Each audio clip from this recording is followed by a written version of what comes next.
지금으로부터 대략 7세기, 무려 1300년도 더 된 과거 이야기가 있습니다.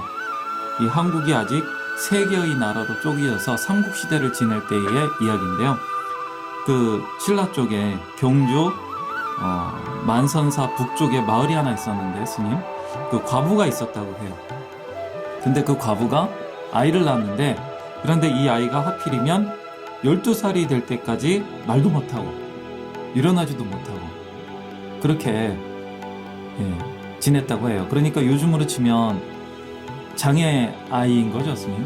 그래서 동네에서 부르기를 사동, 그러니까 뱀 같은 아이, 사복, 뱀처럼 엎드려 지내는 아이, 이렇게 불렀다고 합니다. 그 어머니가 속이 굉장히 아팠을 것 같아요. 자기 하나밖에 없는 외동이잖아요.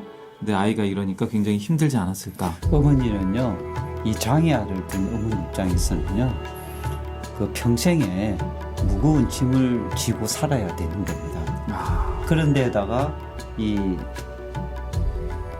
애가 그 뱀처럼 이렇게 기어다닐 정도면 그런 모습을 보면서 어머니의 가슴은 얼마나 아프고 힘이 들었을까. 그걸 생각하면 어머니는 정말로 힘들게 애를 키웠다, 이렇게 보여지네요. 그런 것 같습니다. 자, 그런데요, 어느 날 어머니가 딱 돌아가셔 버려요. 그러니까 사복 혼자 남게 된 거죠, 스님. 큰일을 났네요. 큰일을 났죠, 스님. 그래서 그런지 몰라도 사복이 벌떡 일어나게 됩니다. 놀래서 그런지는 모르겠는데 또 놀래서 그런 것 같지도 않아요. 왜냐하면요, 일어나자마자 그 사복이 살고 있는 동네에서 멀지 않은 곳에 있던 고선사라고 하는 절에 그 원효 스님을 찾아가요. 원효 스님은 당대의 유명한 고승이죠. 한국 사람이면 원효 스님 다 알잖아요. 해골물하면 원효? 불교를 몰라도 해골물은 다 아닐까요? 자, 그래서 원효 스님을 찾아가가지고 만나 뵙기를 청하니까 이 원효 스님이 얘를 딱 갖추고 나와가지고 이제 이 사복에게 12살짜리 꼬마에게 예를 갖추고 이제 합장을 합니다. 그게 예의잖아요. 그런데 이 사복이요, 심지어 답례로 이제 같이 합장도 해야 되는데 그것도 안 하고 뻣뻣이 서가지고 이제 이렇게 얘기했다고 그래요. 뭐라고 얘기했느냐면요, 그대와 나는 공부를 하던 수행자였는데 옛날에 우리를 위해 가지고 경을 실었던 그 암소가 죽었으니 함께 장사 지냄이 어떠한가, 딱 이렇게 말을 했다고 해요. 그 원효 스님은 그 흔쾌히 좋다고 얘기를 한 걸 보면요, 이미 사복과 원효는요, 오래전부터, 어떻게 보면 전생부터 알고 지내는 관계였고, 그리고 원효 스님은 너무나도 이렇게 흔쾌히 대답한 걸 보면요, 이미 사복에 대한 것을 충분히 알고 있었다, 이렇게 봐지네요. 그렇죠. 그래서 원효 스님이 좋습니다, 딱 한마디 하고 길을 떠나게 됩니다. 자, 함께 집에 도착했겠죠. 자, 이 어머니의 시신 앞에 서게 되니까요, 이 사복은 상주요, 원효는 법주가 된 거죠, 스님. 자, 승과 속이 힘을 합쳐서 그 어머니를 위해서 장례를 지내게 되는데요, 그 상주가 원효한테 먼저 청한 것이 뭐냐면요, 어머니에게 개를 주기를 청합니다. 이때 준 개는 보살개죠, 스님.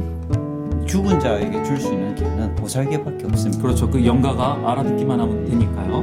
보살개를 주고 포살을 하게끔 하였습니다. 이게 무슨 의미냐면, 개를 지닌 사람이 자기의 업을 이제 청정하기 위해서는 참회를 해야 하는데, 그 참회할 수 있는 의식이 이제 포살이거든요. 그죠? 개를 지닌 사람이 청정하게 다시 자신의 삼구일을 다스릴 수 있는 방법이 바로 포살인 거죠.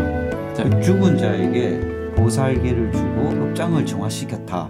이거는 참 의미가 있네요. 그렇죠, 스님. 이게 아주 중요한 대목인 것 같아요. 왜냐하면요, 사복은 사실은 전생에서부터 원효와 함께 수행을 한 깨달은 성자잖아요, 스님. 그래서 사복이 12년 동안 일어나지 않고 땅에서 굴러다니면서 말을 하지 않은 덕분에 사복의 어머니는 어쩔 수 없이 자식을 사랑하는 마음으로 성자인 줄도 모르는 채로, 그리고 자식이다 보니까 진심을 다해서 했을 거 아니겠어요? 참된 마음으로 성인에 대한 보시공덕을 쌓은 거죠. 그 사복은 어떻게 보면요, 어머니를 이 공덕을 쌓게 해주기 위해서 12년 동안에 이 움직일 수 있는 몸인데도 불구하고 어머니를 위해서 12년 동안에 그렇게 뱀처럼 기어다닌 걸 보면요, 사복도 보통 도력은 아닌 것 같습니다. 맞습니다.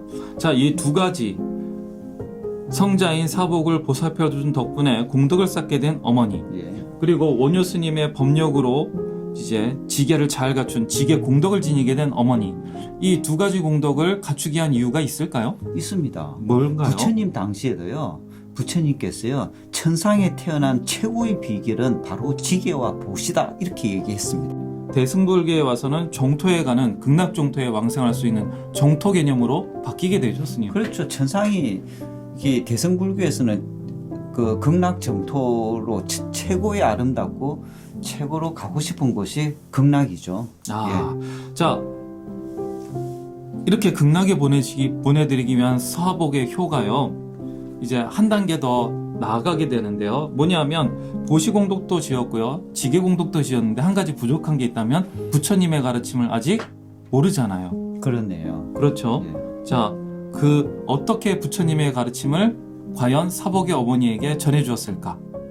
그 부처님의 가르침을 전하게 해주는 아주 기가 막힌 방법을 쓰는데요. 그 방법은 다음 시간에.